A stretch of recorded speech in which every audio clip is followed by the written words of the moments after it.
when I joined the army, I was age 15, went straight from the school, and at that time, the Second World War was still in a lot of people's mind, and a lot of my family had been in the forces, and I just thought it was a natural thing to do. I left school at 18, and I had about 6 months off, and as I was going straight to Sandhurst, I had to go and do something called the Regular Commissions Board to see whether I was suitable for joining the army. And I did. I left the school in the July, and I did the Regular Commissions Board in the October, and then I went straight to Sandhurst in January of 1973. So I was about 18 and a half when I first joined the army, and like anything, it came as a bit of a shock because I'd been born and brought up in Scotland. I hadn't really done a lot of travelling, and then suddenly you went down to the south of England, and it was a different world down there. And Sandhurst had just changed from being a 2-year course to a 6-month course, so everything was very, very compacted. And I was, I think, quite naive, and I actually found, in a way, I found it quite a difficult course. Why did I join the army?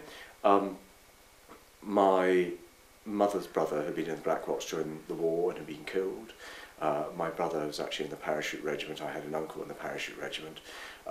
If I'd been clever enough, I really wanted to be a vet, but I couldn't do physics, so that was the end of that one.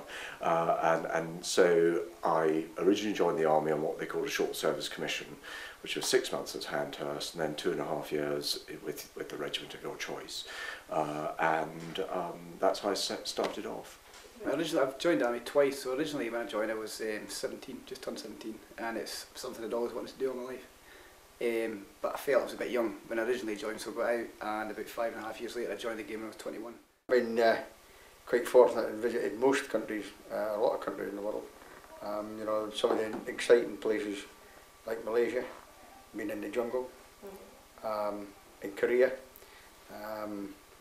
in Central America, in Belize, again in the jungle, and of course spent a lot of time in Germany, and it was all interesting stuff. They give you the opportunity when you were off duty to actually go and visit some of the you know, the country in a wee bit more detail and meet a lot of the local people. And I think actually being able to travel and meet people actually broadens your mind and gives you a different outlook in life, more mature and less bigoted and narrow-minded outlook in life when you see how other people and other cultures live. Well, at that time, and believe it or not, the Russians were seen as the big bogeymen. They were the real enemy we were waiting to fight, and that was because of the old communist regime in the Soviet Union. So we went in about 1980. I went across to Germany, and we were based there for 4.5–5 years. And we practiced defending what was called the inner German border, which is the border then between West Germany and East Germany, to stop a Soviet invasion.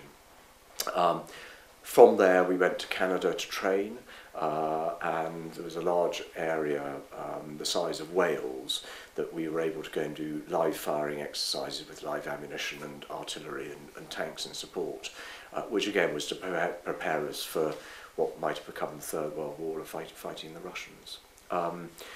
Before that, I'd been quite lucky. I had been out to Berlin for an exercise. I went to a country called British Guiana, which is in South America. I've been to Belize, again in Central America, and so I'd done a certain amount of travelling, mainly on exercise rather than any operations.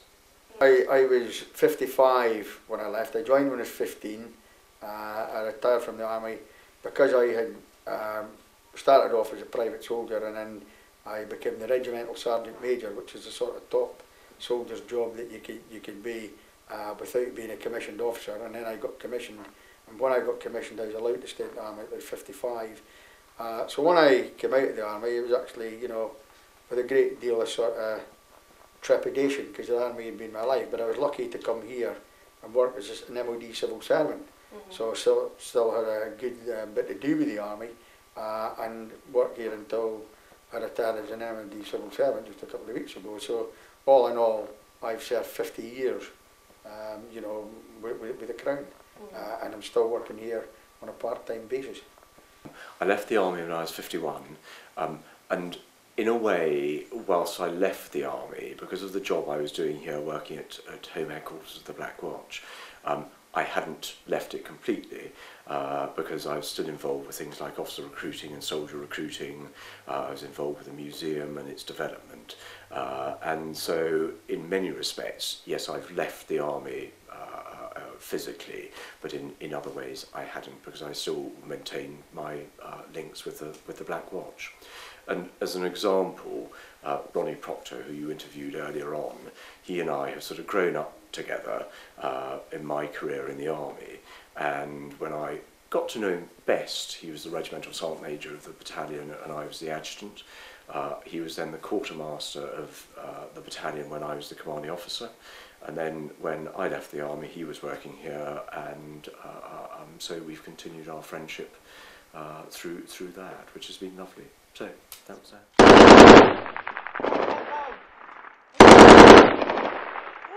7! 10 seconds, heads down! Flash!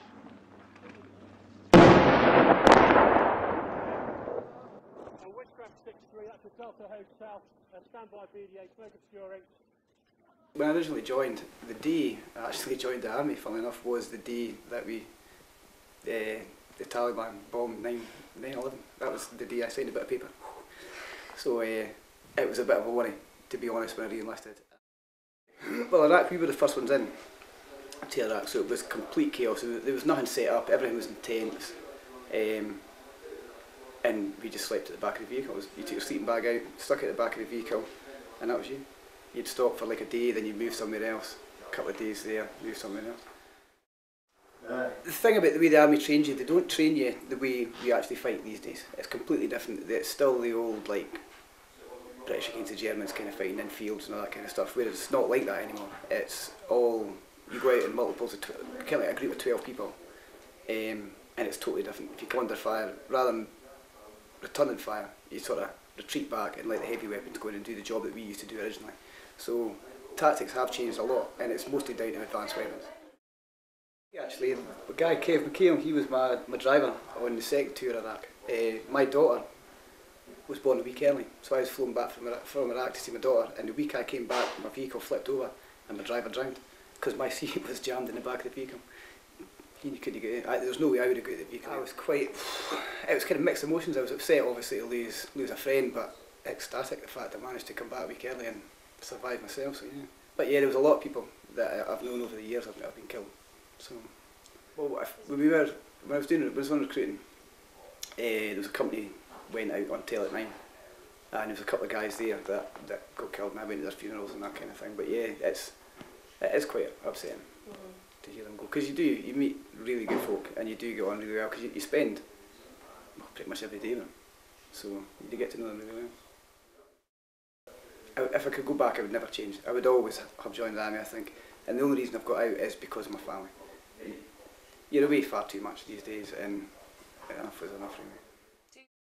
Yeah, it's made me grow up a lot. The army's good, don't get me wrong. It turns you from a wee boy into a man, pretty much. You grow up a lot and you take a lot more care and time over things that you really like.